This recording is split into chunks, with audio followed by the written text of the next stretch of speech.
Olá amigos, eu sou Sidney Domingues, está começando mais um programa Destaque na TV. Como acontece semanalmente nesse primeiro bloco, Vascão na TV, com a participação do vascaíno Augusto Ariston, advogado, jornalista e que é um apaixonado pelo Vasco. Ariston, chegamos na segunda divisão pela terceira vez.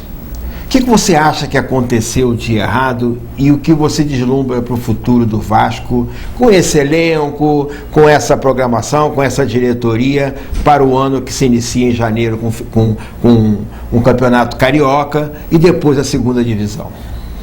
Ô Sidney, essa semana não é das melhores na vida do Vasco. De tristeza. Ao contrário, de tristeza. É das piores. É uma semana de ressaca. A ressaca de uma bebedeira que já dura 10 anos. A rigor, na última década, o Vasco foi administrado em cima de muita arrogância, Sidney, em cima de muita prepotência. Nós tivemos dirigentes que sabiam de tudo, que resolviam tudo, que chegavam a ser até indelicados com a própria torcida.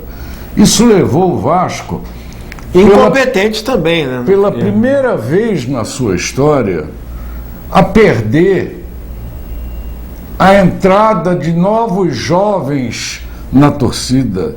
Foi o clube que menos jovens teve no crescimento da sua torcida nos últimos 10 anos, o Vasco da Gama. E é explicável isso. Ninguém queria ter um dirigente arrogante, prepotente, gritando, tratando mal as pessoas, trabalhando no tapetão.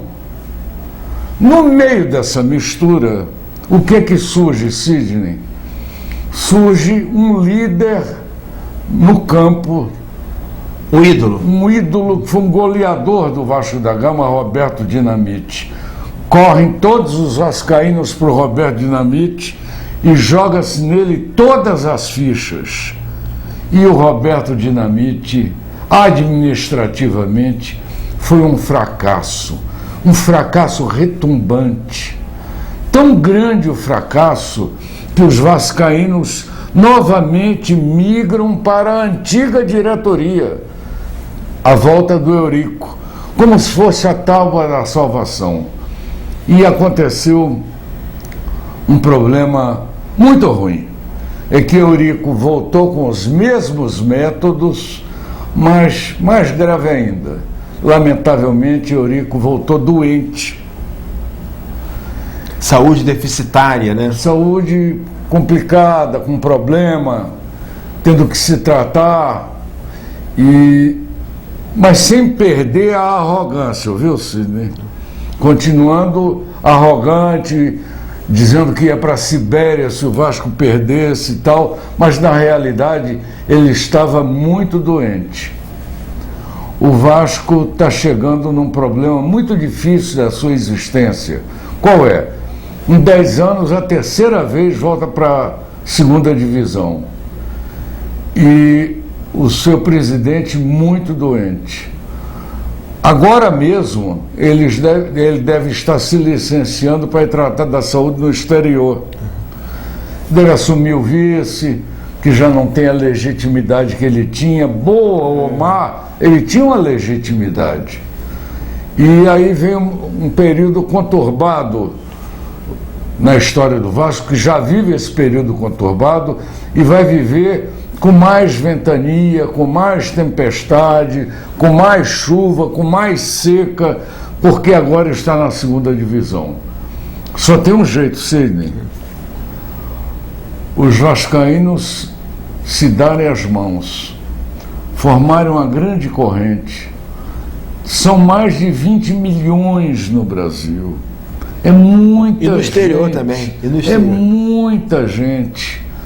E dar um mergulho na sua história e buscar as suas glórias e fazer o Vasco um grande time de futebol, porque clube ele continua sendo.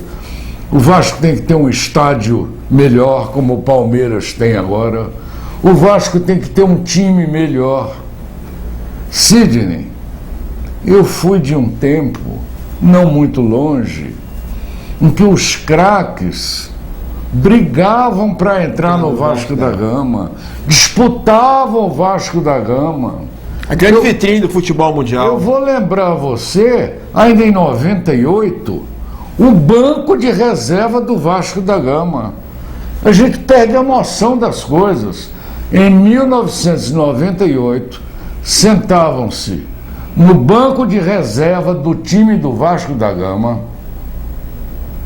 o Viola, craque de São Paulo, e o Pantera Negra, o Donizete. Eles dois eram reservas no time do Vasco da Gama.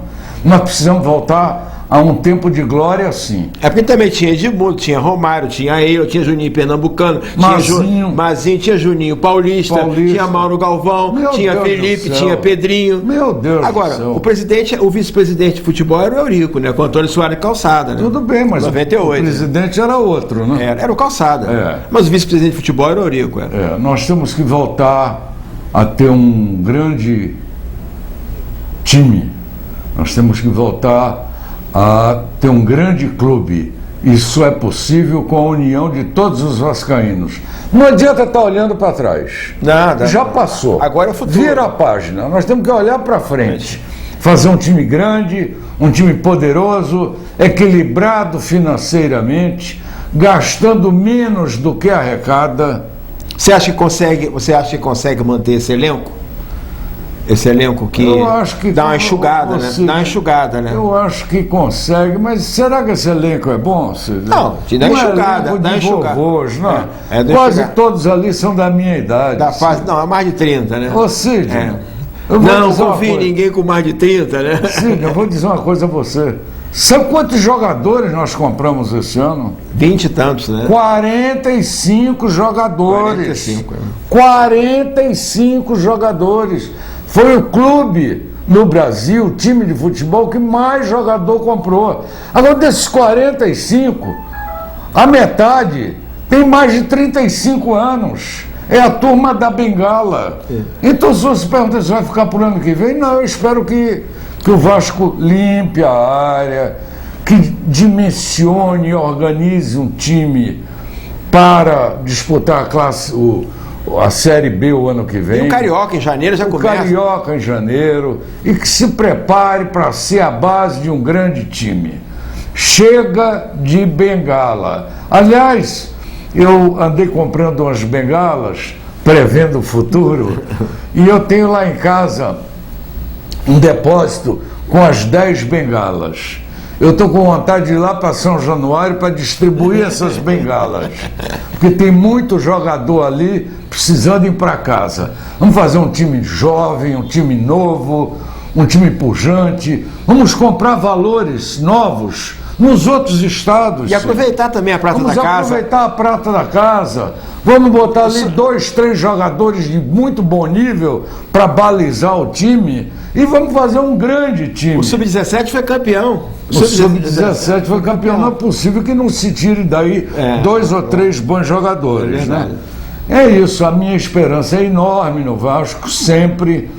Eu vejo dias gloriosos para frente. Eu acho que às vezes para você subir tem que cair um pouquinho, até para conhecer mais a realidade. Há um ditado que corre no meio dos psicanalistas, que quando uma pessoa está perturbado, quando está depressivo, ele tem necessidade de ir ao fundo do poço. Porque ele, chegando ao fundo do poço, ele só pode levantar. E hoje o Vasco está no fundo do poço, Sidney. E só tem um caminho para ele: se erguer e ir em busca do futuro baseado na sua história.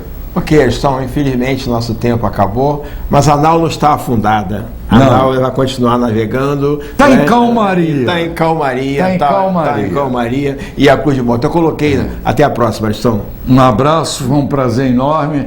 Lamento estar falando nesse momento que o Vasco não teve bom resultado no Campeonato Brasileiro, mas tenho muita esperança no futuro.